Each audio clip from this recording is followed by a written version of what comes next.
بسم الله والصلاة والسلام على رسول الله. اللهم صل وسلم وبارك على سيدنا محمد أفضل الخلق وعلى آله وصحبه وسلم. ازيكم يا حبايبي، عاملين ايه؟ يا رب تكونوا بخير. نسمي بالرحمن ونحط لايك واشتراك وتعالوا معانا كده نشوف دورة الفراخ اللي احنا جايبينها دي يا جماعة. نستقبلها ازاي؟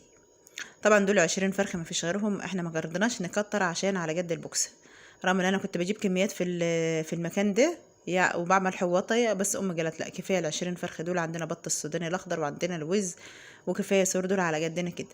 بسم الله ما شاء الله، اللهم صل على حضره النبي. هي جايباهم وصت عليهم صاحبه المحل النهارده وقالت تعالوا خدوهم يا سوير. هم 20 فرخه، ولا زودت ولا نقصت. طبعا جبت البوكسه ديت، جبت شويه تبني فيها، فردتهم كويس ونضفت البوكسه عامه الاول، وجيت استقبلتهم بالميه بسكر. يا جماعه انا اي فراخ اي بط معايا هي الميه بسكر، ما بحطش ادويه خالص. مش اول ما بيجي بقى الكتكوت الصغير ده اطلع جاري هاتولي دواء هاتولي مش عارفه ايه. لا لا لا، انا مش عندي الكلام ده. هي الميه بسكر، ما بجيبش اي ادويه خالص. رغم ان في ناس كتير قالوا لي استقبلي بالدواء يا سهير، ده الجو مش مظبوط اليومين دول، ده الجو مش عارفه ايه. قلت لهم انا مش بستعمل اي حاجه اللي هي الميه بسكر. والله عاشوا توكلوا على الله، توكلوا على الله، كل بإرادة ربنا.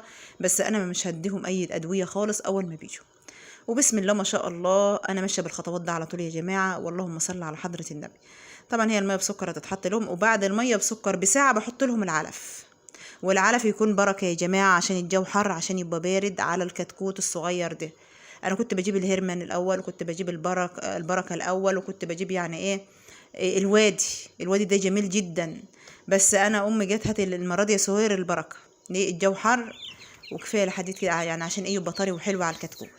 جبت البركه يا جماعه، العلف البادي البركه دي في البدايه الاول كده تحط لهم، بس بعد الميه بسكر بساعه. وربنا يعدها على خير وربنا يسترها، واحلى تربيه فراخ بيضه بحط لهم بطريقه سهله ميه وبسيطه. بسكر شفتوا عادي. الكتكوت ناشف وحلو ازاي؟ اللهم صل على حضره النبي. يجعلها بالهنا والعافيه لكل اللي ياخد منه.